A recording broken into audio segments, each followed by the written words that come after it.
on to strategy 3. This is about improving time management. So, a couple of questions to ask yourself.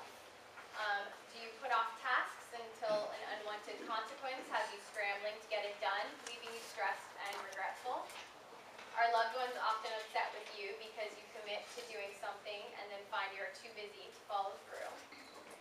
Do you create daily to-do lists with several items and only manage to cross one or two off at the end of the day? So those are just some of the questions there. And if you answered yes to many, then you need to improve your time management. So I've created some procrastination types. And again, I think self-understanding and self-awareness is a really important piece to all of this. So people kind of lump procrastination into one thing. You kind of think about, I procrastinate. Well, okay. There's actually several types of procrastination, and it's important to know which type you are, because that's going to affect the way that you, the type of things that you need to implement in order to improve your time management. So my first is Homer Simpson, and he is the ineffective prioritizer. So this type of procrastinator sacrifices priorities for ease. So the tasks that are more fun, interesting, probably get done and move to the top of the list rather than the items that really should be done, your priority items. So I used Homer Simpson because in the cartoon, Marge is always asking him to get things done, and instead he's kind of off finding other fun things to do, ending up at Moe's Tavern. And then at the end of the day, he feels remorseful, he feels bad about it, but then the pattern just kind of repeats itself. So for this type of procrastinator, it's important to create and stick to a well-laid plan and complete the most pressing tasks first. So that's your ineffective prioritizer. The next is the silly old bear, that's Winnie the Pooh, and he's the forgetful type. Now, working memory is an issue that we often see with ADHD. So this person has a difficulty remembering what's supposed to happen next, and they have a hard time performing complex tasks because of the working memory issue. So I use Pooh. There's one book where Pooh and Piglet are out to find a woozle, which is an imaginary animal that they believe is real, and they're going to catch one. And so Pooh sets out with a jar of honey, and he's going to put the honey down and lay a trap for the woozle.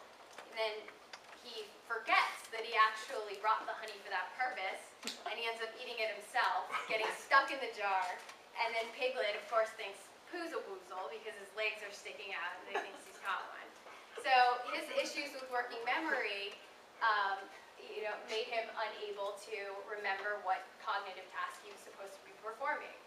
So for this type of procrastinator, the best and most sustaining way to remember things is to get into the habit of writing them down in one place, preferably a planner or agenda book. And I know routine is hard, but if you think about brushing your teeth, it's something you do every day. You don't, I hope, you do every day, maybe twice. And you don't forget because it's just become a habit. So you can do the same with this. It just takes some time to develop it. So repetition and consistency is going to be key for this type of procrastinator. Next is Doug the dog. And he's from the Disney Pixar film Up. I don't know if any of you saw that. Doug was extremely distractible, to say the least. So basically, every time he'd see a squirrel, he was gone and forgot what he was supposed to be doing. So this type of procrastinator has, they might lay the best well-intentioned laid plans, they've got it all down, and then they just get distracted by something and their plan becomes unraveled. Hang on one second. That's my microphone. Okay, so for this type of person, actually, goal setting and the use of rewards and consequences, which we're going to talk about next, can be extremely helpful in the completion of tasks, and it can also aid in limiting attention. Great. Hi-ho, that's and I think I spelled differently than that, but Snow White and the Seven Dwarfs. Okay, so in Snow White and the Seven Dwarfs, their house is a mess, and what I believe the reason is because they would look at it and they would just say, you know, this place is just too big of a mess. We can't handle this. But this refers back to what I was saying earlier about segments. So Snow White comes in, and all she does is she gives each dwarf a tiny task. One of them's sweeping, one of them's doing dishes. She's breaking it down into small pieces rather than just looking at the big mess inside of the house. And so this person has an inability to kind of break down the whole into parts. And that's what keeps them from getting things done. So again, going back to learning how to divide spaces into smaller spaces, tasks into smaller tasks, and hours into half hours, 15-minute segments, so on and so forth. And finally is the all-but dissertation, the perfectionist. And this is a kind of a small subset of ADHD that I do see occasionally. And these are people that just have unusually high standards for themselves, and that's why they aren't getting anything done, because if they can't do it perfectly, they're not going to do it. So setting limits on the time allowed to complete a task can often be helpful on that, using a timer. For example, in my keep, throw, donate rule, you might say, well, that's great, but how do I decide whether or not I want to do that? What pile it goes into? We'll set a timer and say, you know what, you have 2 minutes on each item to decide. And at the end of 2 minutes, if you haven't decided, it goes in the throw or the donate. And that just has to be done, and have someone there to hold you accountable. So learning how to set limits on yourself, and then also create even an effective incentive system, as with the rewards and consequences, will help that type of procrastinator.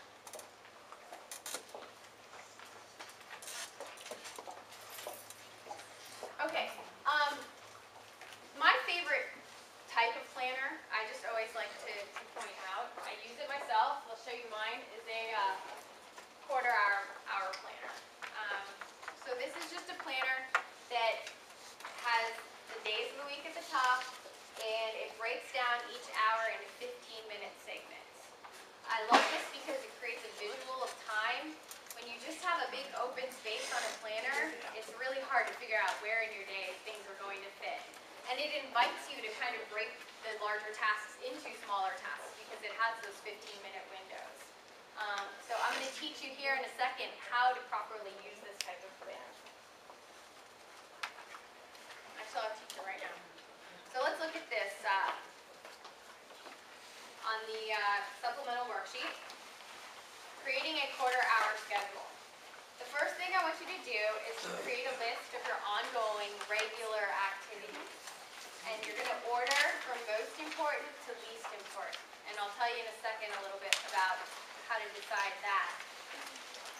What you're going to do on the line next to it is write down an approximation of how long each task will take. Now, individuals with ADHD are notoriously bad at estimating time.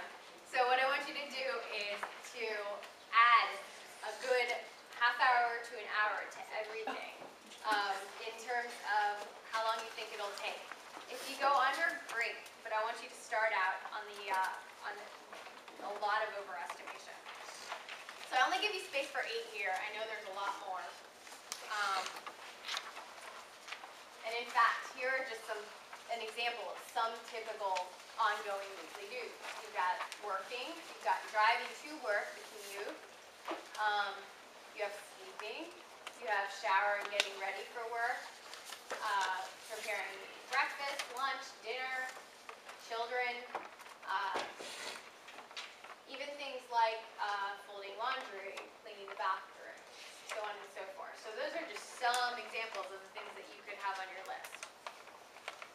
So then what you're going to do in your quarter-hour week, and we only have Monday through Friday here, is you're going to start inserting these items into the planner, your regular routine items. And that's all there for you to try.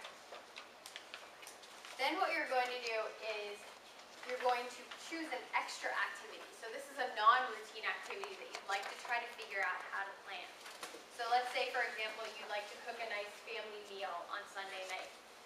You're going to write that activity there, and then you're going to break down that extra activity into small segments of time, as I was saying, and you're going to write down each step. So you might think, okay, I'm going to make dinner. What does that take? You know, I got to go to the store maybe and cook dinner, right? Well, there's a lot more steps to it than that. Maybe you have to first, you have to find a time that the whole family can meet. You have to talk to them about their dietary needs, you know. You have to find a recipe.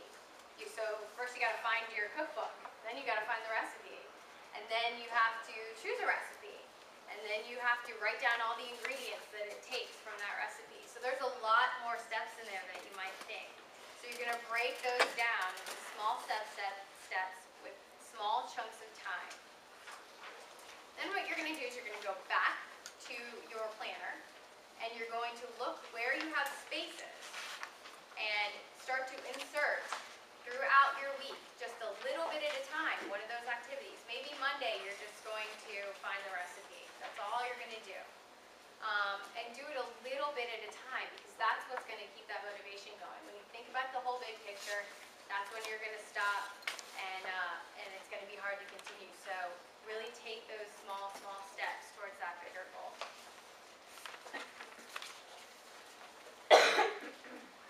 This is just a suggestion on how to prioritize, because I get this question a lot.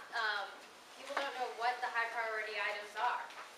What I recommend is getting an index card, or you can print this out on a sheet of paper, and you can keep this in your planner.